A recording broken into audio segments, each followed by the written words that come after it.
Welcome to my YouTube channel. The Narrative Nest. It began with a knock no one should have heard, in the lakeside town of Wexler, Missouri, where the fog rolls in like a slow tide, and people lock their doors, more out of habit than fear. Nothing ever really changes. The same faces open the same shops. The same church bell rings. The lake breathes in and out, swallowing secrets, keeping them cold. But on the night of July 5th, 2022, just past 3 a.m., Margaret Albright woke up. She didn't know why, at 71. Her sleep was light but stubborn. Her cat, Dottie, lay curled at her feet. The television had been left on, some old western playing too loud. But that wasn't what woke her. It was the knock, 3 soft, slow taps against the screen door. Not the wooden front door. The side one. The one no one used since her husband died in 1998.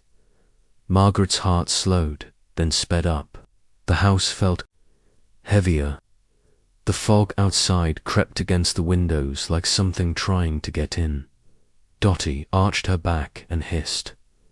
Margaret whispered, "No one knocks on that door." She stood, shaky, her knees still stiff from a fall to Winter's back, and shuffled toward the side of the house. The light above the porch had burned out months ago. In its place was a dull yellow glow from the neighbor's barn across the trees, just barely cutting through the mist. She placed her hand on the doorframe. Another knock, softer now, almost nervous. Margaret squinted through the mesh at first. She thought it was a trick of the fog, a shadow, maybe. But then it moved, stepped forward. Her hand clutched her throat as she gasped. A girl, no more than 16. Long, wet hair clinging to her face, pale as porcelain, eyes wide with something between terror and confusion. She wore no shoes. Her clothes were thin, torn at the sleeves. Her arms wrapped tightly around herself, and in her right hand she gripped a rusted old key, and she was trembling. Margaret fumbled for the lock, hands clumsy, fingers stiff. When she pulled the door open, the girl didn't run. She didn't speak. She simply looked up with hollow eyes and whispered, "My name is Lily Brighton. Where is my mother?"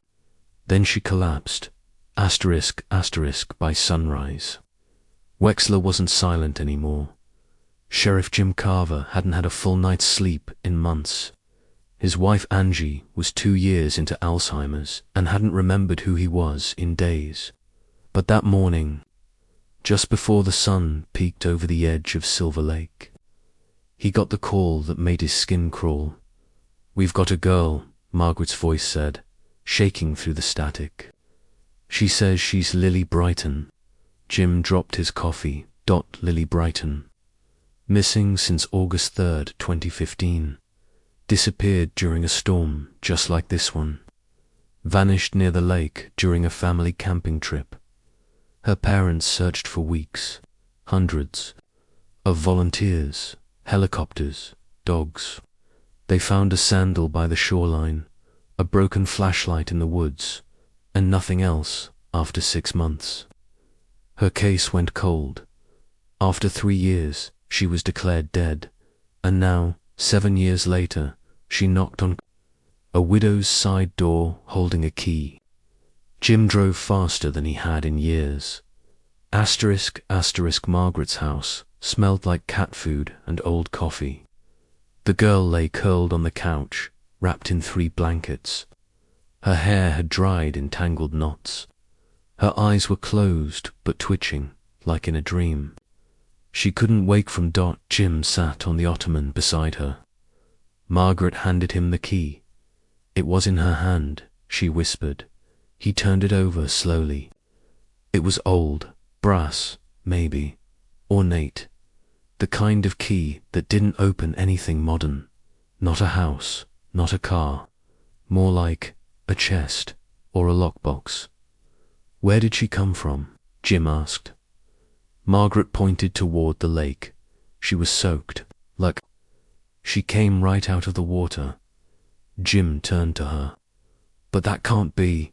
It's 7 miles from the nearest shore. Margaret didn't blink. I know what I saw. He believed her, because of what came next. Asterisk, asterisk, at Wexler General Hospital. Lily woke up 12 hours later. A nurse found her sitting upright, staring at the ceiling. When the nurse asked if she wanted water, Lily said nothing. When Dr. Patel asked if she knew what year it was, she whispered, "Is my mum okay?" Jim arrived minutes later. He stepped into the room and watched her for a long time before speaking. "Lily, my name's Sheriff Carver. You've been missing a long time." She turned her head, slowly, mechanical. Her voice was almost too soft to hear. "How long?" 7 years. Something flickered in her eyes. Not surprise, not shock, just processing. Then she asked the one question no one could answer. "Where's the other one?" Jim frowned. "Other one?" She looked away. "He said I'd forget." Asterisk, asterisk, within 2 hours. Every news van from Columbia to Springfield had a truck outside Wexler. People in town whispered in the diner, at the gas station, on front porches and Facebook groups. The girl they'd mourned had returned. But something about her didn't sit right. She hadn't cried, not once. She hadn't asked about her father. She refused food for the first day. Only took water, and she flinched when the nurses tried to clean the dirt from under her nails. When her mother, Rachel Brighton, arrived, she collapsed in the hallway at the sight of her. "Oh my God, Lily, baby, you're..." She couldn't finish the sentence. Lily stood still, let herself be hugged, didn't return it. "Mum," she said in a voice too calm to even, "what happened to the lake house?" Rachel pulled back. "What lake house?" "The old one, on the other side, with the red door." Rachel blinked. "We never had a house. On the other side of the lake." Lily looked her dead in the eye. "Yes, we did." Asterisk, asterisk, Sheriff Carver spent the next 3 nights going through the old files. He found the original case photos, the reports, the theories. One page stood out. A ranger's note from the 2nd week of the search. Tracks lead into the old marina ruins. Search dogs hit on a scent near the western dock, but heavy rain washed it out. Divers attempted sweep. No results. Area remains unsafe, unstable foundations. Recommend restricting access. The western dock. The other side, where Lily claimed there had been a house. Carver called Deputy Rena Thorne. "Meet me by the ruins," he said. "Bring rope and a flashlight." "Why?" "Because I think that girl came out of the past." Asterisk, asterisk, the ruins weren't marked on any town maps. Not anymore, back in the 60s.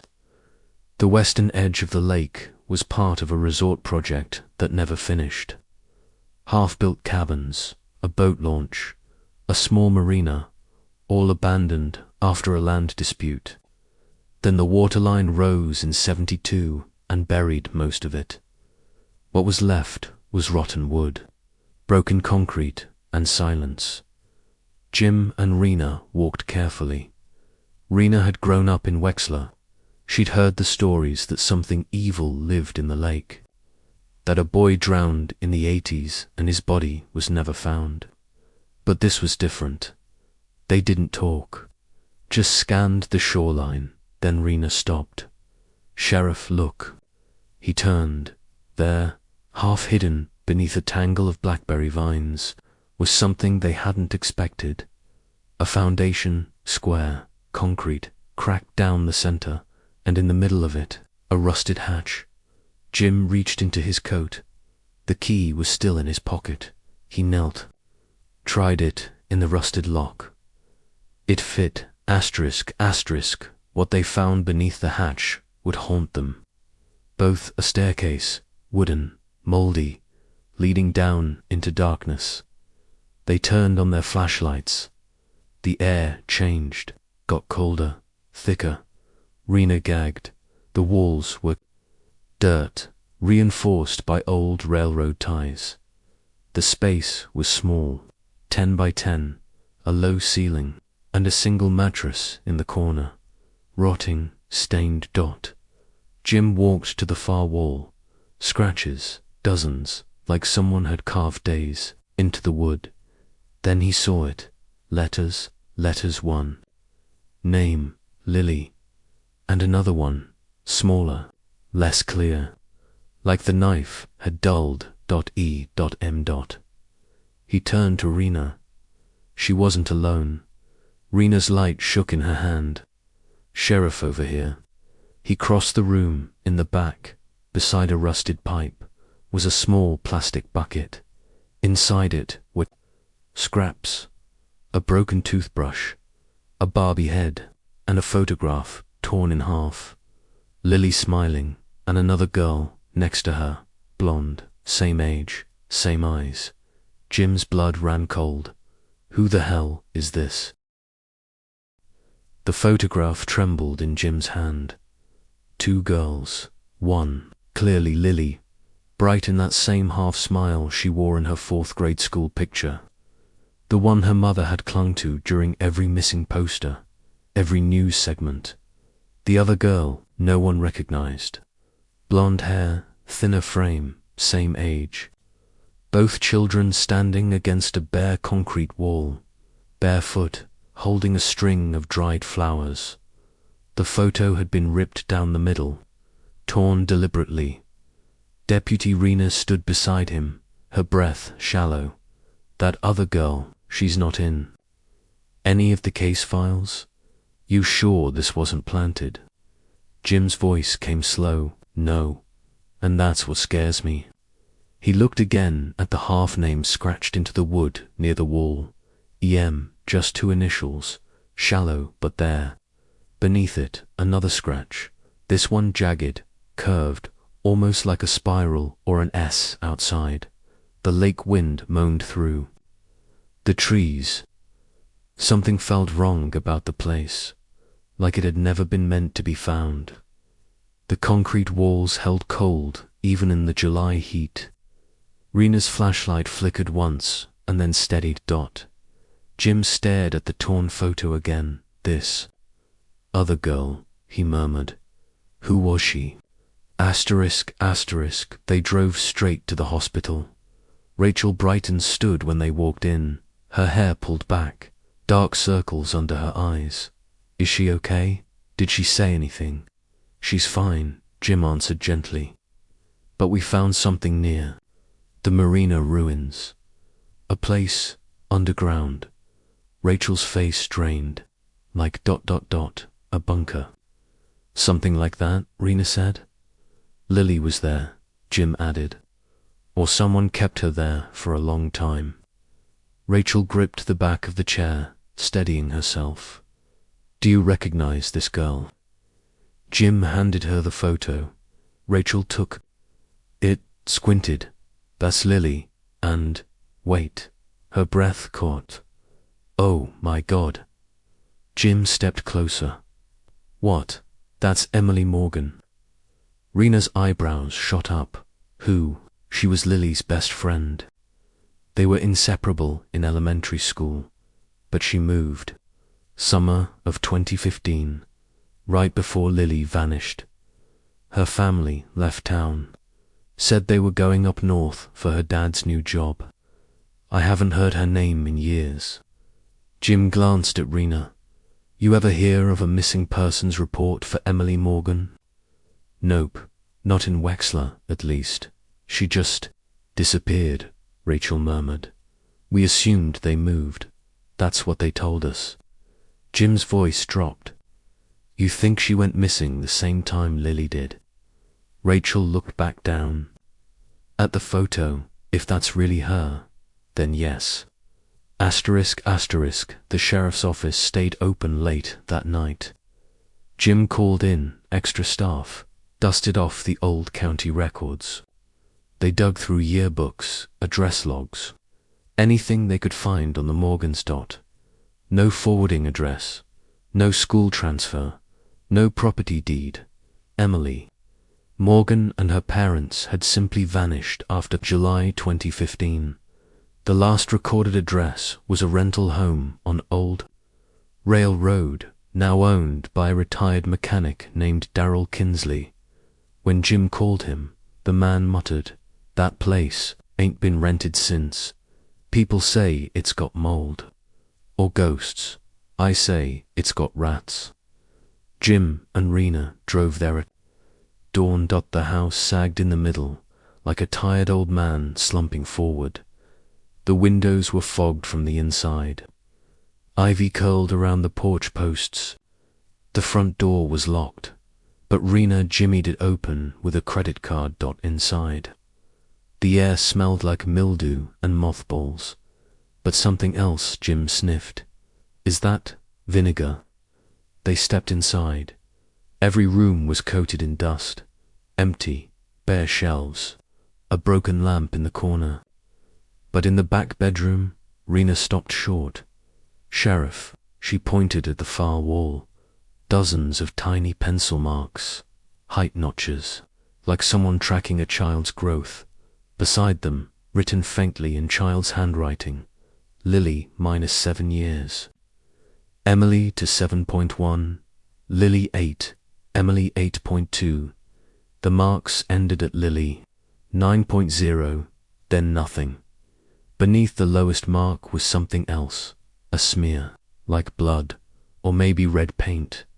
Jim's throat went dry. They were here. Rena turned to him.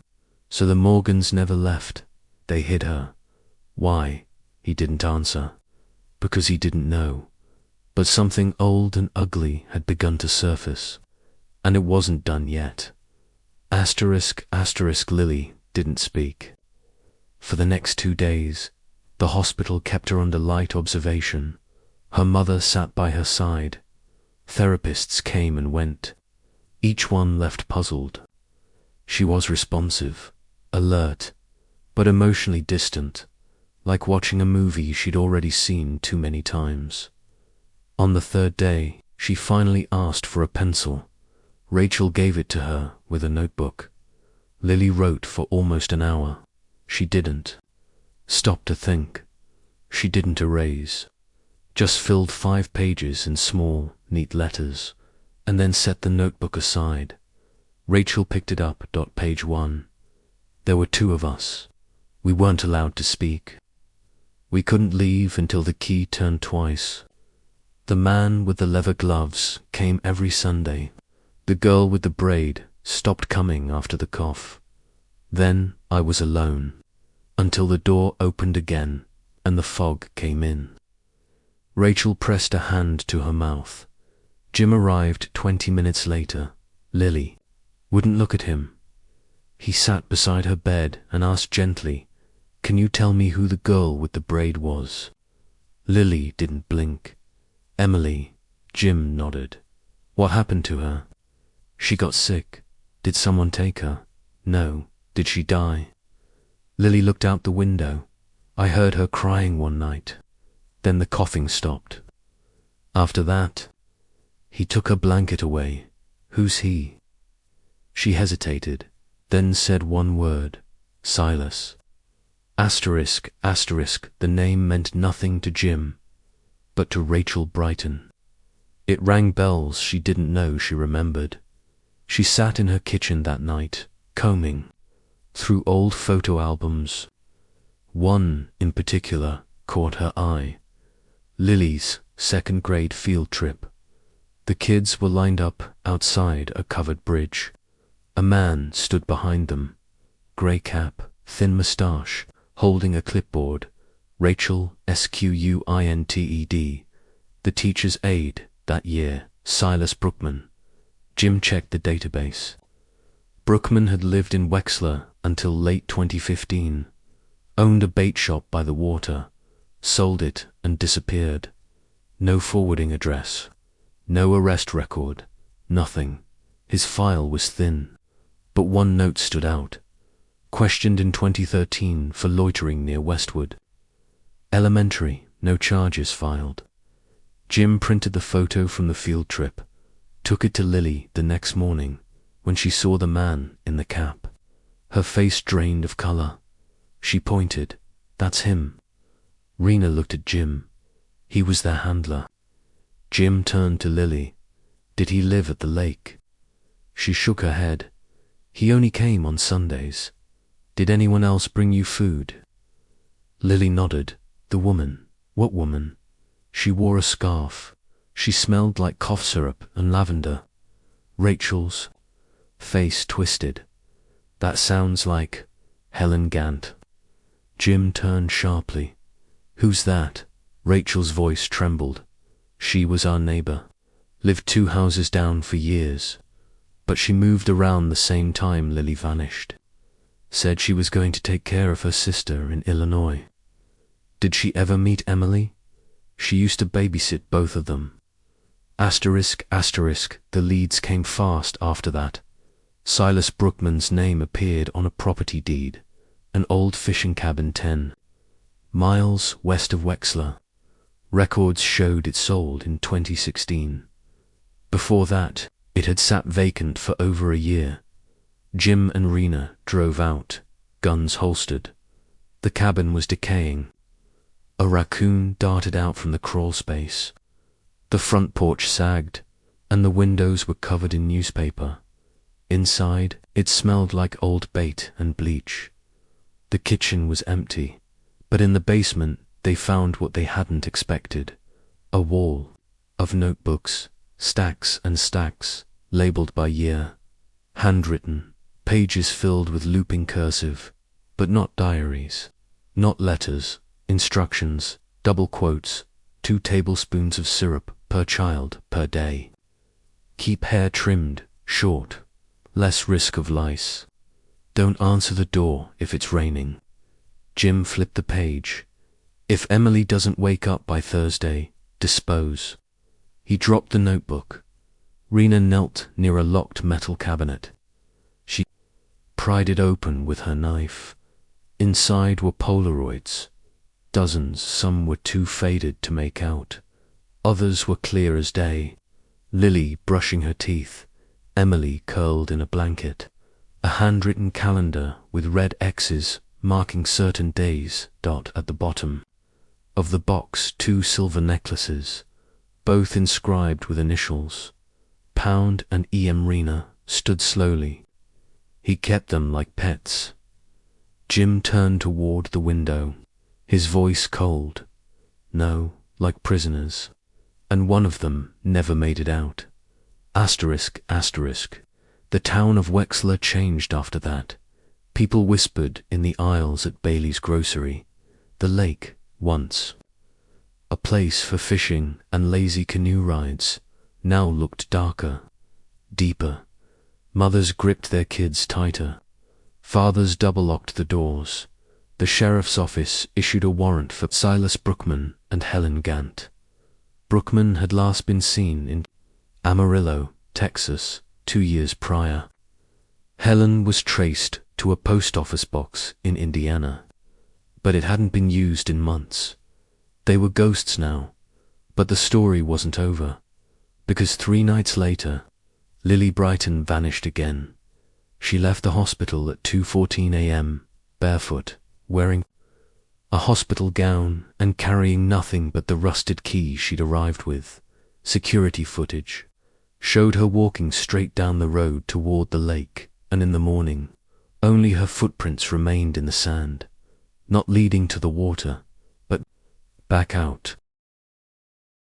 When the nurses realized Lily Brighton was gone, it was already too late.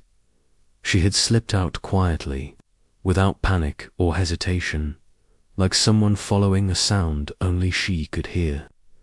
No cameras caught her face, just the back of her hospital gown as she passed down the hallway, turned at the corner by the nurse's station, and walked out through the automatic doors barefoot. A janitor named Travis caught a glimpse of her crossing the hospital lawn, walking slowly, steadily, toward the east trail, the one that winds through birch trees and dips sharply toward the lake. She didn't even look around, he told the sheriff later, just kept going like she knew the path blind. By the time Sheriff Carver and Deputy Rena arrived at Wexler General, the fog was already rolling in. Rachel Brighton sat on the front steps of the ER, trembling, a blanket draped around her shoulders. She hadn't spoken in 20 minutes. Her hands clutched Lily's empty notebook. She was here, she whispered. She was just here. Jim crouched beside her. Did she say anything before she left? Anything at all? Rachel didn't answer, just opened the notebook and pointed. The last page had a single line scribbled in uneven ink. The key is to where it ended, not where it began. Jim read it twice. Rena leaned in. What the hell does that mean? Rachel looked up, tears streaking. Her face, I think it means she's going back to the place where Emily died. And then she added, but I don't know where that is. Asterisk, asterisk, they organized the first search by 4A.M.12 volunteers, 3 deputies. 2 dogs, they combed the trails surrounding Silver Lake, the old ruins, the submerged marina, the cliffside behind Miller's Point. Nothing at 6:30 a.m. The first set of footprints was discovered, small, barefoot, pressed deep into the damp earth by the lake's southern bend. The tracks went in one direction from the trail to the water, then stopped. No return prints, no dragging, no sign of distress, just gone. Rena squatted near the last footprint. It's like she walked straight into the water and vanished. Jim shook his head. That doesn't make sense. She was dry when Margaret found her, the night of the storm. She came from the lake, not into it. They stood in silence, watching. The water, it was still. Too still, Jim whispered. What if she never left? Asterisk, asterisk, back at the sheriff's office. They laid out everything they had. The photo of Lily and Emily, the old growth chart in the Morgans, abandoned house, the cabin filled with journals and Polaroids, the single name scratched into the bunker wall. Silas, and now a vanished girl, returned from the dead, and vanished again. Rachel paced the room, her arms folded, her voice cracking with every word. She wasn't herself. You saw that. She was here, but she wasn't. Here, Rena nodded. That blank stare, that calm voice. She didn't react to anything. It's like she was in a trance. Jim frowned. You think someone's controlling her? Rachel stopped. I think someone conditioned her. The words settled in the air like dust. Conditioned, not kidnapped, not abused. Rewired, Jim exhaled. What if Lily wasn't the only one? They looked at each other. Asterisk, asterisk. The first real break came from an unlikely place. The Wexler Church archives. A retired pastor, Dennis Wallace, came into the station after seeing Lily's face on the news. He carried a worn ledger and a copy of a church bulletin from 2015. She came to our Sunday school program once or twice. Back in the spring, Lily, Rena asked. No, the other one, Emily. She brought a woman with her, said it was her aunt. Short hair, wore big glasses, smelled like lavender. Jim sat forward. Did she give a name? The pastor flipped to a page in the ledger. Here, Helen Gant, signed her in as guardian. He looked up, but here's the strange part. That same woman signed in for other children over the next 3 months. Different names, different weeks. Rena blinked. What kids? None of them stayed long. Some came once, one, maybe twice, but they never came back. I asked where they lived. She always said just outside town, never gave an address. Rachel whispered, were their names written down? The pastor nodded. 3 of them, the last one. She didn't sign in. He passed the page to Jim. Under June 7th, 2015, 4 names were listed in faded ink. Emily Morgan, Nora P., Jessie H., Claire no last name. Jim tapped the last name. That could have been a test run, a way to see who would follow, who could be taken. Rena said what they were all thinking. What if Lily wasn't the first? Asterisk, asterisk, they built the timeline on a whiteboard. 2015, Lily and Emily disappear. 2016, Silas Brookman sells his property and vanishes. 2017, Gantz, P.O. Box in Indiana, is last used. 2022, Lily returns, mentions Emily, disappears again. Rena circled a cluster of dates. If we assume the lake bunker was the first location, and the fishing cabin the second, where was the third? Rachel's voice came quiet. She kept talking about the red door. Jim turned to her. What red door? The night she woke up. She asked about a lake house. She said it had a red door. That wasn't your house. No, we never had a red door. Jim walked to the map pinned on the board. Let's look for structures along the lake. One's not registered to anyone in town. They found 3. 2 were sheds. One was a fire-damaged cottage on the northern ridge, condemned in 2008 after a lightning strike. Never rebuilt, never listed. No road access. Only reachable by boat. Asterisk, asterisk. The water was calm when they launched the patrol skiff just after noon. Jim, Rena, and Rachel wore life vests and brought gloves, flashlights, bolt cutters. The trees thickened. The farther they went, branches reached low over the water. A heron flapped lazily overhead.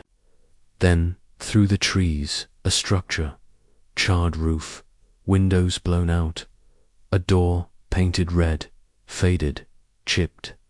Rena turned slowly. That's it. They docked at the collapsed boathouse and stepped onto land. The door was partially ajar. Rachel approached. First the inside was hollow, floorboards blackened by fire, ceiling caved on one side. But under the soot and dust were signs someone had returned. A cot, a bucket of water, a box of matches, and beside the fireplace, footprints in the ash. Small, barefoot Jim followed them to a back wall where the floor had given way. A section of charred boards had been moved, revealing a square opening, a crawl space. Rachel fell to her knees. Inside the space were 3 objects: a child's sketchbook, a plastic locket, and a Polaroid. Jim held it to the light.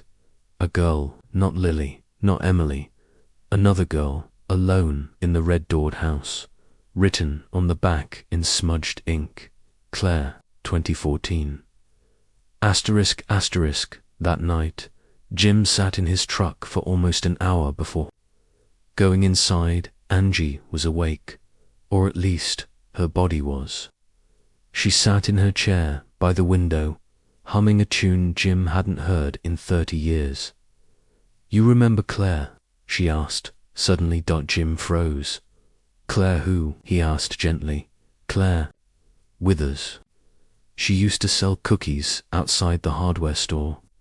Her daddy was that quiet man, the one who always wore gloves.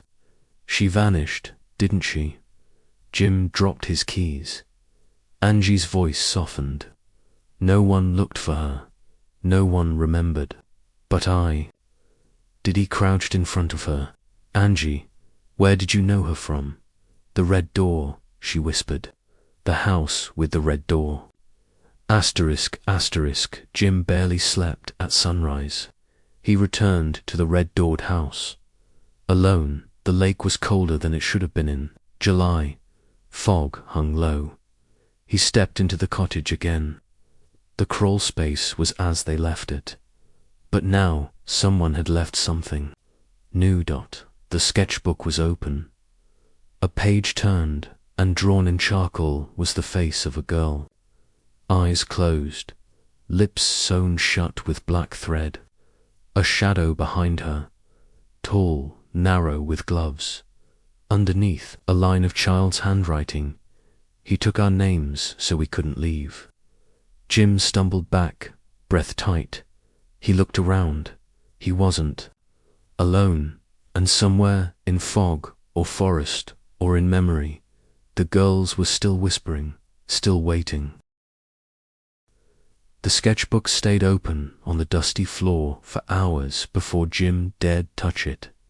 He stared at the drawing of the girl's face, mouth sealed in thread, hollow eyes beneath long bangs, and the looming shadow behind her.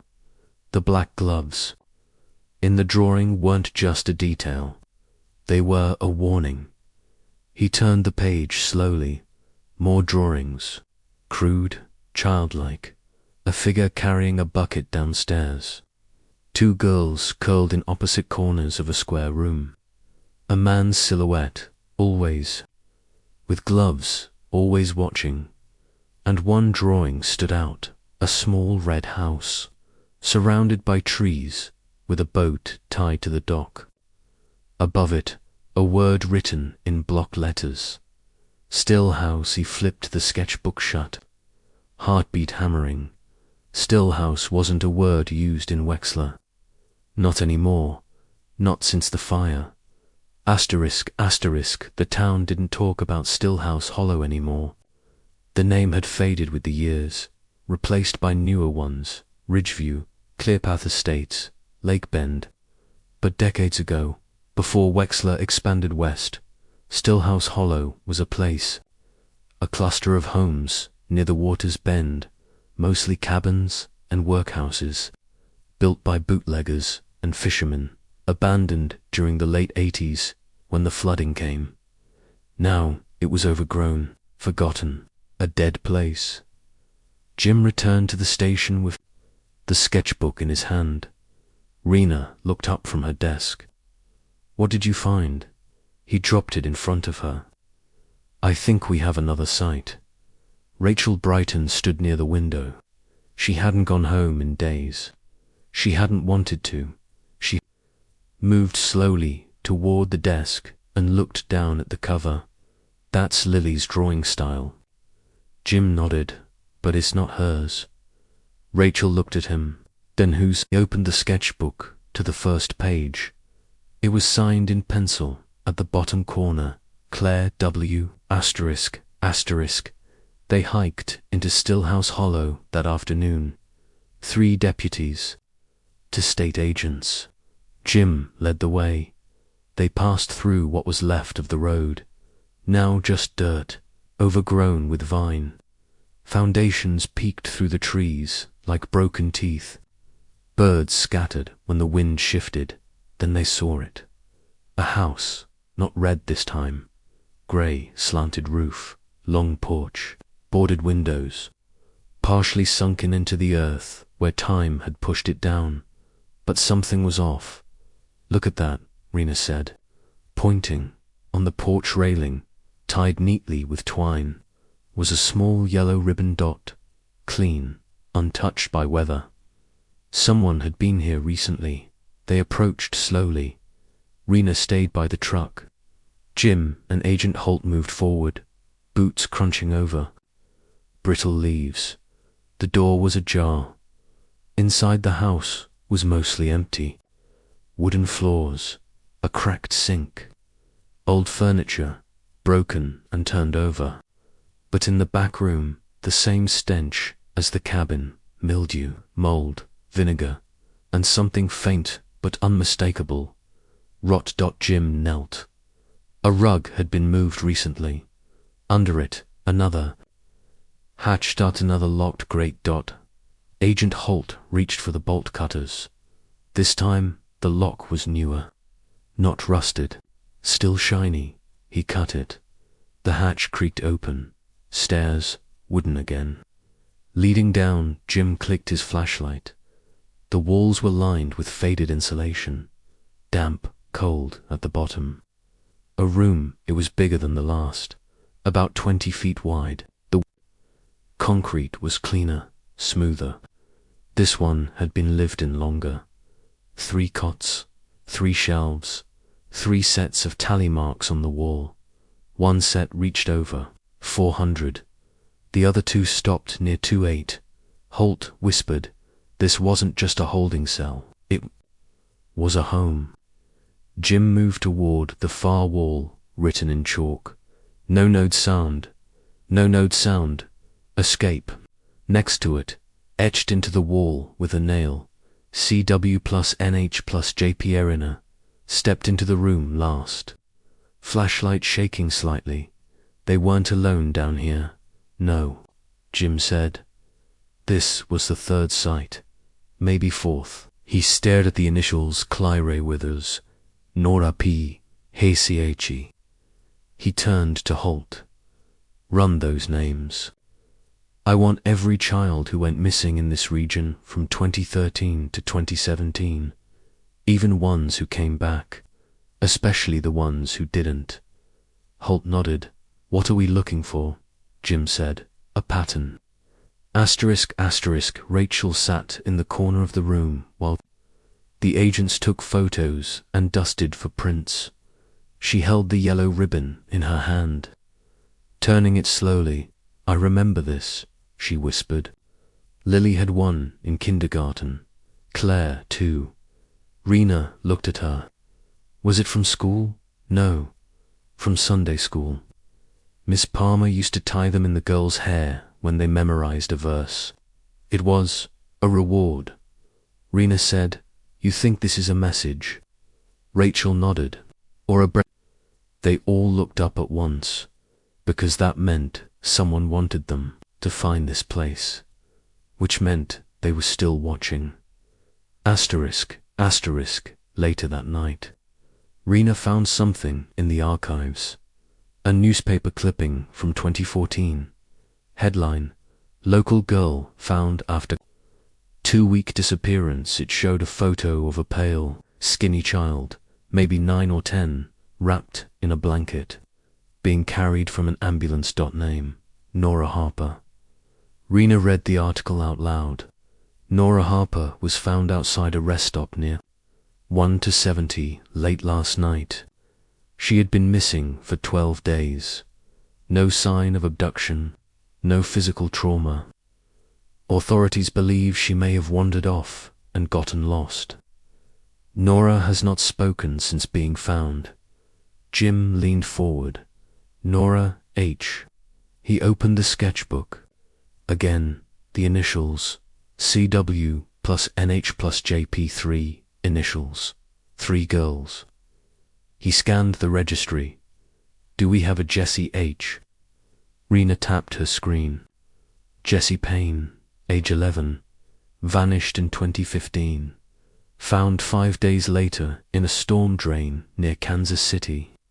Bruised, silent, carrying a key. Jim stood. It's not one case, he said. Rena nodded slowly. It's a system. Asterisk, asterisk. At 2 a.m., Jim's phone rang. It was Margaret Albright. Her voice was breathless, shaking. She's here. Jim sat up. Who? Rachel. No, Margaret whispered. Lily. She's back. Jim didn't bother to put shoes on. He was in the cruiser in under 2 minutes. Lights off, racing down Millhouse Road. When he arrived at Margaret's cottage, the porch light flickered. The screen door was half open. Margaret stood in her robe, clutching a flashlight. She knocked again. She whispered, same as before. Jim stepped inside. The house was empty. No sign of anyone, but on the couch, folded carefully, was a white hospital gown. and resting on top of it, the sketchbook. A new page, drawn in pencil, a dock, a boat, and in the distance, a water tower. On the back of the page, a note in faint writing. He's not the only one. Jim sat down hard. They're still out there, he murmured. Margaret whispered, and she's trying to bring them home. Asterisk, asterisk. The next morning, Jim met Rachel by the lake. She hadn't slept. Neither had he. She's leaving us messages, he said. Rachel nodded. She's not just surviving anymore. She's fighting. They stared out across the water, somewhere in that fog. A girl who'd been kept silent for 7 years was walking through her past, following the map of her own trauma and trying to save the others. Rachel whispered, "I just want her to come home." Jim's voice was quiet. "She is home. We just haven't caught up to her yet." The wind picked up, rustling the trees. The lake rippled once, then settled, and far off in the distance, beyond the reeds, beyond the sunken marina, past the ruins no one remembered anymore, a figure stood on the dock, watching, waiting. The figure on the dock didn't move for a long time. Jim and Rachel could just barely make her out, a faint silhouette against the pale shimmer of the morning lake. Fog curled around her feet like mist rising from a dream. She stood straight, unmoving, hands by her side, as if she were waiting for something or someone. Then she turned and vanished into the trees. Jim ran. They reached the old fisher's trail in under 3 minutes, boots slipping in wet soil, Rachel a few steps behind. The fog thickened the farther they went. Branches clawed at their jackets. The scent of damp wood and rotting lake moss clung to the air. Then Jim saw it, footprints bare small, leading toward a narrow path, overgrown with fern. She went this way. He called over his shoulder. Rachel didn't hesitate. They followed the trail deeper, until it ended at a clearing, silent, still, surrounded by birch trees. In the center sat a wooden bench, half-rotted, covered in moss. Behind it, a fence, metal rusted through. Beyond the fence, an old water tower. Jim stopped cold. "Wait, this can't be right." Rachel squinted. "Isn't that?" Jim nodded slowly. "Wexler North, the old industrial site. They shut it down in '92, after the mercury spill." Rachel's breath caught. "Lily drew this." Asterisk, asterisk. Back at the station, they pulled the permit files. Wexler North had been owned by Marigold Supply, a manufacturing company that processed agricultural chemicals in the 1980s. The plant had shut down after an environmental probe found elevated mercury levels in nearby soil. Lawsuits followed. The company folded. The land was left abandoned, fenced off, boarded up, and forgotten. But someone had been using it, and someone was still guarding it. Jim called. "Rena, get the state boys back. Tell them we need full clearance. I want that tower opened up." Rena's voice came crackling through the radio. "Already on it. But there's something else you should see." "What?" "We found a name in the Child Protection Database from 2015. Jim froze. "Go on." "Claire Withers had a half-sister. Name's Mara Withers. She was 17 when Claire disappeared. Moved out of state right after. Guess where to?" "Where?" "Boone County." Jim's mouth went dry. "That's next door." "And she didn't go alone," Rena continued. "She moved in with her boyfriend. You want to take a wild guess at the name?" Jim already knew. Silas Brookman. Asterisk, asterisk. They reached the water tower just before sunset. The search team had already cut the fence. The building sat heavy in the woods, like a rusted beast, tall, narrow, wrapped in ivy and shadows. The base had once been a maintenance office. Now it was just a shell. Broken windows, graffiti, nature reclaiming metal. Jim, Rachel, and Rena stepped through the busted door. The air inside was bitter. Cold, old desks were piled in one corner. A rusted typewriter, empty bottles, rat droppings. But what caught their attention was the hatch in the far wall. Steel, bolted shut, fresh padlock. Jim turned to the team. "Cut it." The saw screamed as it bit through the metal. When the hatch creaked open, the air shifted deeper cold, like Earth hadn't breathed down there in years. They descended, one by one. A steel stairwell wound in a spiral down into shadow. Lights flicked on from the generator above. Long cords strung hastily. The stairs ended in a corridor. Metal walls, yellow paint peeling, and on the far door a symbol, a handprint, child-sized. Rachel stepped forward, heart pounding. Inside the room was dimly lit. A single bulb swayed from the ceiling. The room had no windows, just beds. 7 of them, each one carefully made. Same thin mattress, same folded blanket, same toothbrush placed on the edge. On the back wall, photos, rows and rows of Polaroids, taped in a grid. Children, some smiling faintly, some blank-eyed, each one holding a piece of paper with a single word: found, silent, home, obey, forget. Rachel clutched her chest. Jim moved to the wall. There, in the bottom row, 2 familiar faces, Lily, eyes hollow, and next to her, Emily Morgan. Rena whispered, "This was there." Reprogramming site? Jim said nothing. He stared at the photo above theirs. A girl with curly hair, blank stare, holding a paper that read, Mara. Asterisk, asterisk, at 3 a.m. Jim couldn't sleep.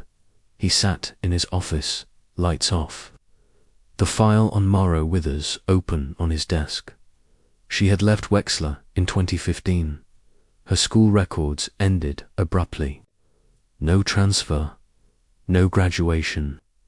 She'd vanished just like her sister had, but in a different way. He pulled up a database, cross-referenced the name against driver's licenses. Nothing.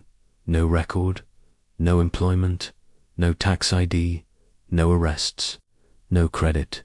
She didn't exist. But he remembered what Lily had written. He's not the only one. Mara wasn't just a runaway. She was a recruiter. Asterisk, asterisk, Rena's call came just before dawn. I traced the paper, the one from the photo room.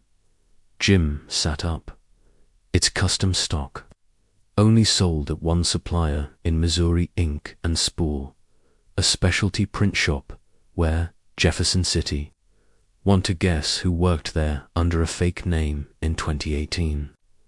Mara? Yep. As a clerk, under the name Willa Crane. Jim stood. Is she still there? No. Quit last year. Left no forwarding address. But what?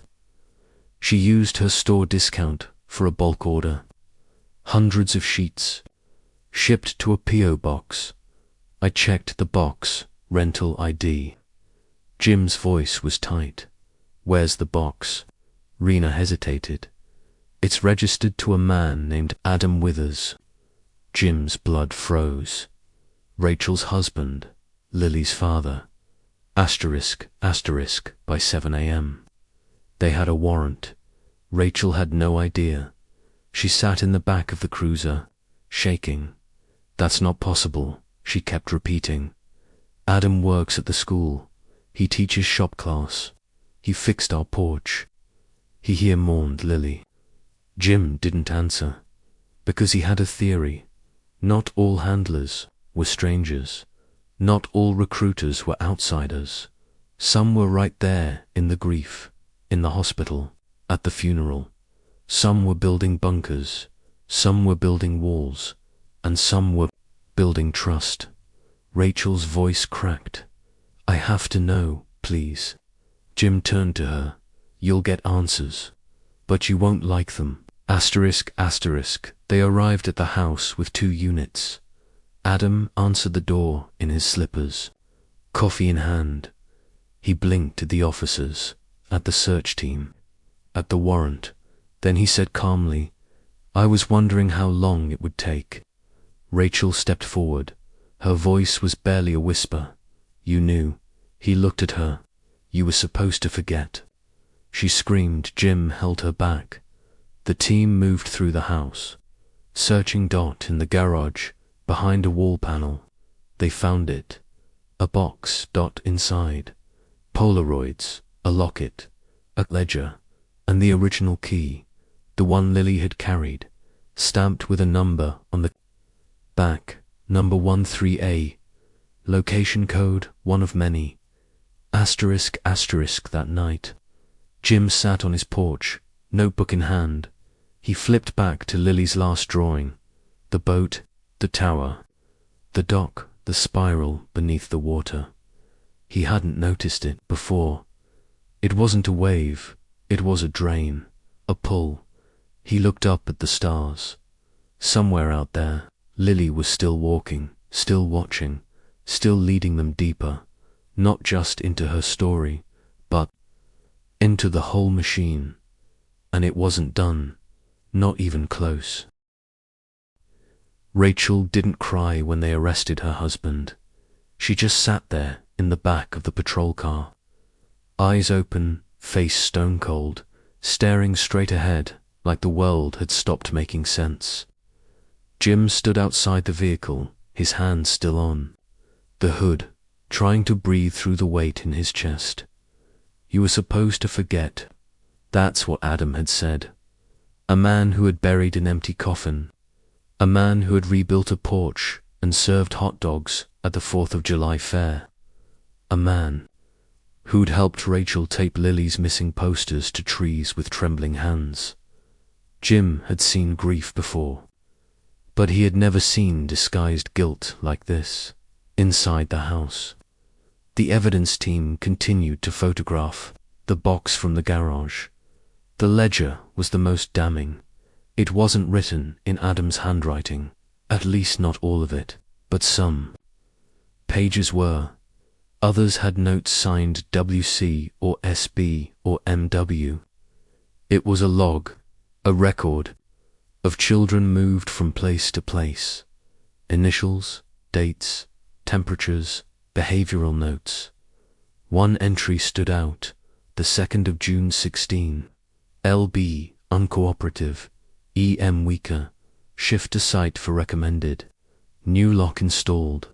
Wait for rain, that was the week after Lily. And Emily had been presumed dead. Jim turned the page. June 14th, 16, key rotated. #13 assigned. Rena walked into the garage, holding a sealed evidence bag. Inside it, Lily's original key, the one she'd been holding when she knocked on Margaret's door. There's more, she said. More, Jim whispered. Rena nodded. We found a second key, in Adam's bedside drawer. Different cut, different number. Jim took the bag and flipped it over. #14, he looked at her. How many sites do you think there are? I don't know, Rena said. But this wasn't just a town secret. Jim stared at the ledger. No, he thought. This wasn't just Wexler, it was bigger. **** that night, Lily came back. Rachel heard the front door creak sometime past midnight. The officers had cleared the house earlier, declared it a scene of trauma, not a crime. She wasn't allowed to sleep there technically, but she had refused to leave. She sat on the edge of the couch in her daughter's old hoodie, the one she hadn't washed since the week Lily vanished. And then she heard it. The back door. She stood, slow, cautious. In the darkened hallway, a figure appeared. Rachel's hand flew to her mouth. Lily, her daughter, looked thinner, her cheeks hollow, but her eyes were clear. "I couldn't stay away," Lily whispered. "I needed you to know." Rachel moved forward, hesitant, arms half raised. Lily didn't hug her. She placed something in her hand.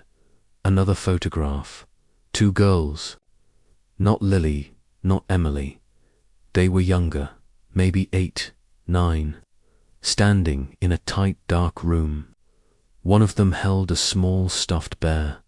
Rachel blinked. "Who are they?" Lily said softly. "Number 14. Then she turned, walked back through the door, and was gone before Rachel could scream. Asterisk, asterisk, at dawn. Jim sat across from Adam Brighton in the interrogation room. The man hadn't asked for a lawyer. He hadn't asked for anything. He just sat there, hands flat on the metal table, eyes empty. Jim placed the 2 keys on the table. "This one," he said, pointing to the first, was in Lily's hand. "The night she came home."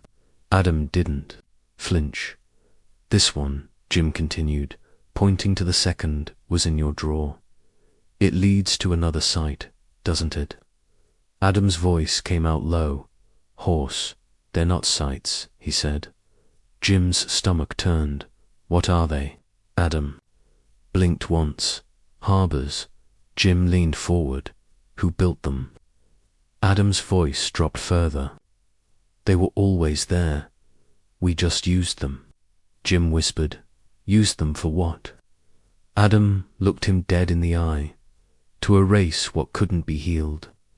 Asterisk, asterisk, 2 hours later, Jim and Rena stood in front of a rusted barn on the edge of Baymore County, 20 miles outside Wexler, a location linked to a partial address found in Adam's ledger, marked with a single notation: Number 14, soft soil, 2x intake, no stable plumbing, no sound. The key turned easily in the lock. Inside, the barn was dead quiet. No animals, number, machinery, just an echo. They searched the floor, the walls, the hayloft. Then Rena found it in the corner, beneath a tarp, a steel hatch, smaller than the others. No light bulb above it. No stairs, just a vertical ladder. Jim descended first. The space below was just big enough to crawl in. The walls were wood, damp, rotting. But the worst part wasn't the size, it was the smell, a sweet, sour rot, like mold and time had married. Grief and sealed it shut. And then Jim saw them. 2 beds, one empty. The other still held a bundle under the blanket. A small body. Rena followed, gasping, covering her nose. Jim didn't speak. He just moved slowly to the wall where names were carved into wood. Ally plus Tessa. No voices, no sun, no clocks. Only waiting, he whispered. They didn't make it out. Rena's voice cracked. How long were they here? Jim looked up at the pipe in the ceiling. A ventilation shaft, barely functional, long enough, he thought, to long.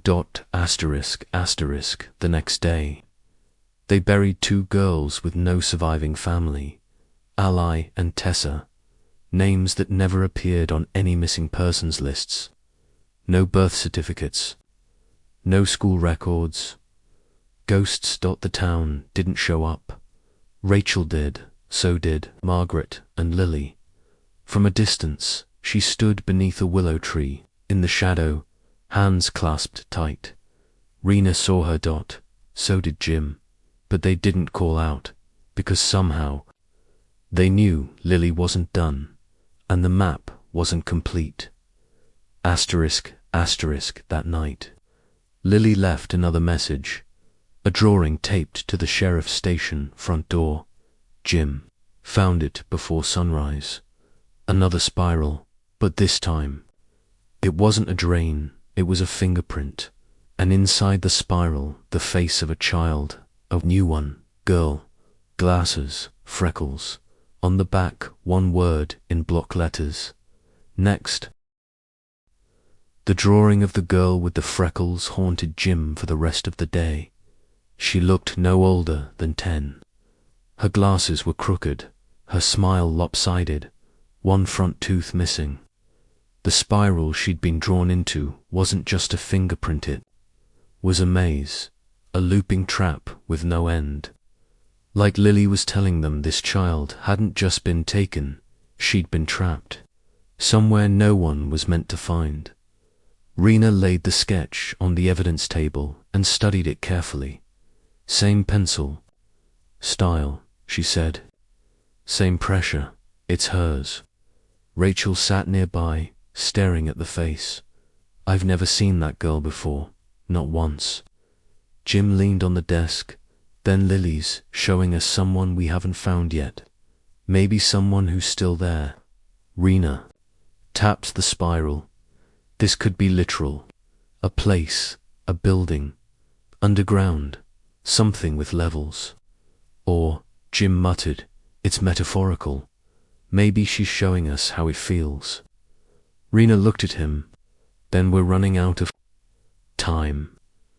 **** By late afternoon, Jim pulled the search logs again, not just from Wexler, but every county in a 50-mile radius. He asked Rena to flag every report from 2013 to 2018 involving a missing girl under 12, especially if she was listed as returned or rescued. There were 14 matches. 8 came back home. 3 were confirmed drownings. 2 were custody. Disputes. 1 had no resolution at all. A 10-year-old named Isabel Green, missing from a campground in Porter Bluff in 2017, found 2 weeks later, walking along Highway 90, silent, barefoot, holding a drawing of a treehouse, never spoke again, no. CHARGES, filed. Parents had since moved to Michigan. Jim called the old lead detective from that case.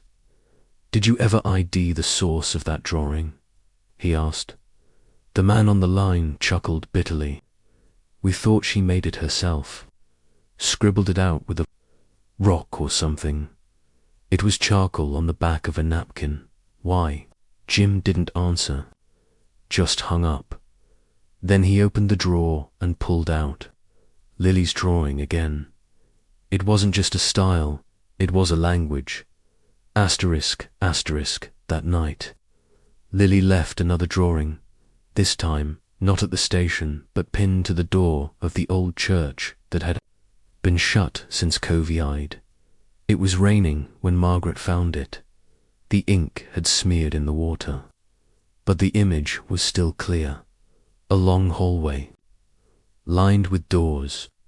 At the end, a figure tall, gloves on, hand raised like he was about to knock. But the girl in the drawing wasn't backing away.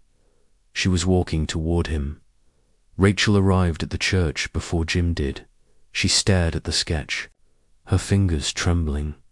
She's going back in, she whispered. Jim nodded. Why? Rena asked. To bring someone out.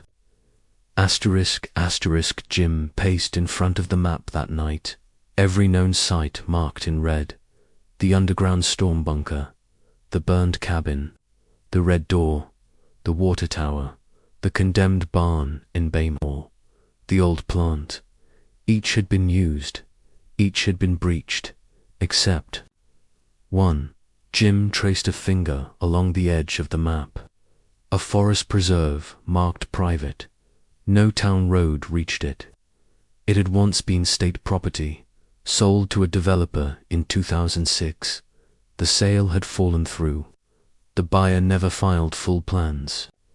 The land remained untouched, unlogged, unclaimed, and bordered the river. Site number 15, he said aloud. Rena stepped closer. You think that's where she is? Jim whispered. I think that's where she's always been. Asterisk, asterisk, the next morning. They went in with 4 agents and 2 dogs. The road ended a mile short of the property, so they hiked the rest on foot. The land was swampy, dense with pine. No trails, no markers, only silence. Then they found it, half sunken into the earth.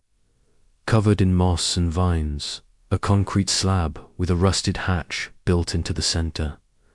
Jim approached slowly. No keyhole this time, he said. Rena tried the latch. It gave way easily.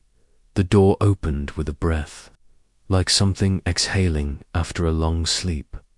A staircase led down into total darkness. They descended. Flashlights clicked on.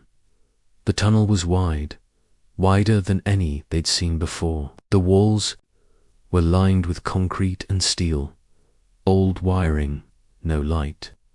But it was dry dot, and then they heard it. A whisper no louder than wind against leaves. Jim held his breath, and then, from the far end of the tunnel, a child's voice, help. Asterisk, asterisk, they ran. Down the corridor, boots echoing, flashlights swinging. They turned a corner and found a room. Dim, cold, metal walls, painted white but chipped and moldy. In the corner, a girl, freckles, glasses, legs pulled to her chest. It was the girl from Lily's drawing. She blinked at the lights, trembling, then whispered, she said you'd come. Jim knelt who, she didn't have a name. Rachel whispered from behind him, Lily. The girl nodded. She told me to wait, that someone would come if I stayed quiet. So I stayed. Rena's voice cracked. How long have you been here? The girl looked up. I don't know what day it is. Asterisk, asterisk, they carried her out, wrapped in a blanket. She didn't speak again, but as they reached the tree line, a shape moved ahead of them. A girl, older, barefoot, red hoodie, eyes wide. She stared at them, nodded once, then turned and disappeared back into the trees. Rachel didn't chase her. She just whispered, thank you. Asterisk, asterisk, back at the station, the girl gave her name, Nina. She was 10. She had been missing for 6 weeks. Her parents thought she'd drowned on a rafting trip. She hadn't. She had been brought to harbor 15 fed, twice a day, forbidden from speaking, until a girl in a hoodie came in the night and told her to hold on. She said there's still one left. Nina said softly. Jim leaned in. Who? She didn't say. But she left something. Nina opened her hand. A button, small, yellow, carved with the letter M. Asterisk, asterisk, that night. Lily left no sketch, but Jim knew where she was headed. Site 16. The last. And this time, she wasn't going in alone. He strapped his holster tight, kissed Angie's forehead while she slept in her chair, and walked into the night. The wind was rising, and someone, maybe the last child, maybe the first, was still waiting to be pulled from the dark. The road ended at a wooden gate covered in moss, untouched by tires or boots in years. Jim stood there under the moonlight, the wind brushing his jacket like a whisper. Rena came up behind him, silent. You sure this is the place? She asked. Jim nodded once. There was no path beyond the gate, only thick trees, curling vines, and the scent of damp soil. But somewhere ahead, beyond silence, beyond memory, lay Harbor 16. They stepped over the gate and entered the woods. Asterisk, asterisk, the last sight was unlike the others. No steel hatch, no rotting barn, no bunker with numbered doors. It was a house, perfectly preserved, fresh white paint, clean shutters, even flowers in a pot on the windowsill, as if someone had been expecting guests. Jim stopped short. "This doesn't make sense," Rena whispered. "It's a facade." He nodded. They approached carefully. The porch creaked slightly under their weight. The door was unlocked. Inside, the house was immaculate. Hardwood floors, a ticking wall clock, a warm orange glow from antique lamps, a faint scent of lavender and lemon, and on the wall photographs, framed, dozens of them. Children, some smiling, some looking past the camera. A few of the faces Jim recognized: Lily, Claire, Jessie, Emily, and others, strangers. Above the photos, a painted wooden sign, "Our Quiet Garden." Rena's voice cracked. "This looks like a home." Jim shook his head. "It's a trophy room." They moved deeper into the house. Each room was child-sized, beds made tight, books on the shelves, stuffed animals, night lights, but everything was too clean, too precise. Like a display of care, not real care itself. And in the last room, a child, ***, she sat on the edge of a small bed, feet swinging, hands folded in her lap. Blonde hair, maybe 8 years old. She didn't flinch when they entered, just looked up at them calmly. "You're late," she said. Jim froze. "What's your name?" She tilted her head. "I don't have one here." Rena stepped forward. "Who brought you here?" The girl looked past them. To her, she whispered, and that's when they turned. ***, Lily stood in the doorway, eyes darker than before, skin pale, hands shaking slightly. She wore the same red hoodie, but her face, it had changed. She wasn't afraid anymore. She was furious. "You followed," she said quietly. Jim nodded. "You led us." Lily looked at the girl. "This is the last one," Rena whispered. "How did you find her?" Lily stepped into the room. They thought if they made it pretty, she wouldn't remember it was a prison. She turned to the girl and extended a hand. "Come on." The girl hesitated, then slid off the bed and took Lily's hand. Together, they stepped past Jim and Rena, down the stairs, through the hall. And as they opened the front door, a figure stood in the yard, waiting. ***, she was older than Jim had imagined. Maybe 40, maybe 50. Hair in a tight braid, gloves, on long coat. Not scared, not ashamed, just waiting. "Lily," she said calmly, "come back inside." Lily didn't move. Jim stepped forward. "Are you Mara Withers?" The woman smiled faintly. "No, Mara was a cover." She took off her gloves slowly. "My name is Helen. I was their shepherd." Rena blinked. "You ran this?" Helen nodded. "I kept them safe. I gave them quiet. I helped them forget what the world did to them." Jim's voice was low. "You took them." Helen's smile vanished. "They were broken. We rebuilt them. We gave them silence where there had been screaming." Lily's voice cut through the air like glass. "You gave us cages." Helen's eyes locked with hers. "And you escaped. But now you've brought them here, brought the storm with you." She stepped forward. Jim raised his weapon. "Don't." Helen raised her hands, still calm. "There are no traps here, no locks." This was the end. She looked around, almost wistful. The world outside chews them up. Here they could sleep. "Be still." Lily spoke slowly. "We weren't meant to sleep. We were meant to grow." Helen looked at her. For a second, something flickered across her face. Regret, maybe even recognition. Then she stepped back. "You win," she whispered, and turned. walked into the trees, vanished into shadow. Asterisk, asterisk, the rest was a blur. Backup arrived. The girl was taken to the hospital. Photos and logs were recovered, but no one ever found Helen again. Her name didn't exist in state databases. Her fingerprints weren't in any system, and the land, the entire Harbour 16, was never officially owned. Just a ghost town with painted shutters.